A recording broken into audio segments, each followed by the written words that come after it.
நம்ம தலைவிக்கு ஒரு ஆபத்துனா தலைவன் வந்து ராக்கெட்ல கூட பறந்து வந்துடுவாரு. அந்த மாதிரி தான் இன்னைக்கு காவேரியை இடிக்க வந்த கார் கிட்ட இருந்து விஜய் வந்து காவேரியை காப்பாத்திட்டாரு. பசுபதி ரொம்ப அப்செட் ஆயிட்டாரு. இருக்க முடியல சொல்லிட்டு அங்கேருந்து வேகமா போயிடுறாரு. காவேரி எல்லாமே சமாதானப்படுத்தி உட்கார வைக்கிறாங்க. விஜய் வந்து தண்ணி கொடுத்து சமாதானப்படுத்துறாரு. ஒன்றும் இல்லை பயப்படாத அப்படின்னு சொல்லிட்டு, நான் வந்து கார் வந்ததே பார்க்கலங்க அப்படின்னு சொல்லிட்டு காவேரி ரொம்ப பதட்டமா பேசுறாங்க. அதெல்லாம் ஒன்றும் இல்லைம்மா, கார் மேலே தான் தப்பு அப்படின்னு அங்கே இருந்தவங்களாம் சொல்றாங்க. நீங்க எப்படிங்க வந்தீங்க அப்படி சொல்லிட்டு காவேரி வந்து விஜய் கேட்கவும், நான் நீ கேட்ட ஃப்ளேவர் இல்லை வேற என்ன வேணும் கேட்கலான்னு வந்து அதுக்குள்ள இந்த மாதிரி ஆயிடுச்சு. நீ எதுவும் பதட்டப்படாத அப்படின்னு சொல்லிட்டு அங்கேருந்து சமாதானப்படுத்தி கூட்டிட்டு போறாரு.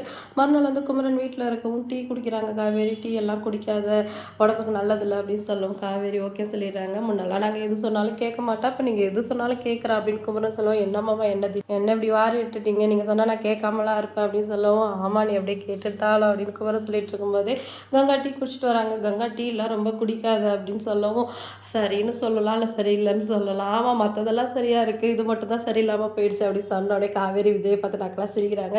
இப்போ எதுக்குடி சிரிக்கிற அப்படின்னு சொல்லிட்டு கேட்கும். நான் என் புருஷனை பார்த்து சிரிக்கிறேன், உனக்கு என்ன அப்படின்னு சொல்லிட்டாங்க.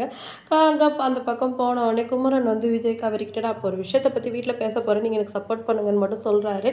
அதுக்கப்புறம் எல்லாரையுமே கூப்பிட்டு இந்த மாதிரி எனக்கு ஒரு ஆர்டர் கிடச்சிருக்கு, நான் மலேசியா போகிறேன் 3 மாதம் அப்படின்னு சொன்னோடனே எல்லாருமே ஷாக் ஆகிடுறாங்க.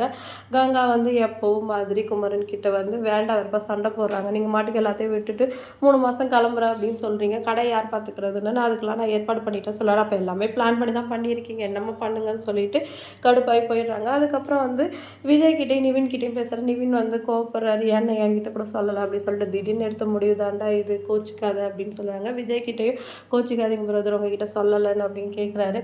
அதெல்லாம் ஒன்றும் இல்லை, நான் ஒன்று மட்டும் கேட்குறேன் சொல்லுங்கள், இந்த முடிவு எதுக்காக, உண்மையிலே வந்து பண தேவைக்காகவா இல்லை இங்கேருந்து கொஞ்சம் தள்ளி இருக்கணும்னு நினைக்கிறீங்களா அப்படின்னு சொல்லிட்டு தயங்கிட்ட கேட்குறாரு.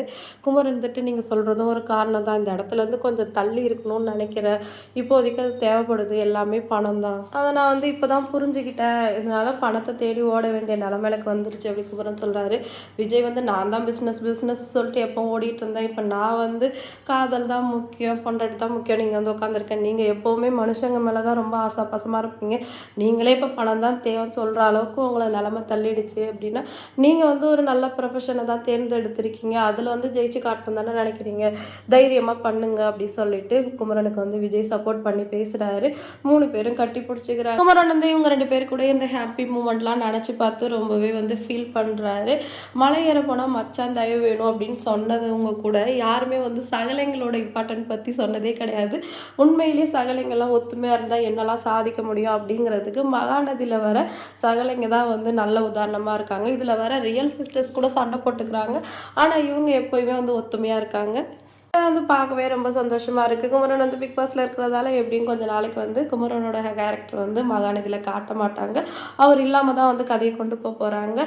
இன்னைக்கு எபிசோட் உங்களுக்கு பிடிச்சிருந்தா லைக் பண்ணுங்கள். பசுபதிக்கு வந்து விஜய் என்ன பனிஷ்மெண்ட் கொடுக்க போகிறாரு அப்படின்னு சொல்லிட்டு வெயிட் பண்ணி பார்க்கலாம். அடுத்த ஒரு சூப்பரான எபிசோடில் நான் அவங்கள மீட் பண்ணுறேன். டாட்டா.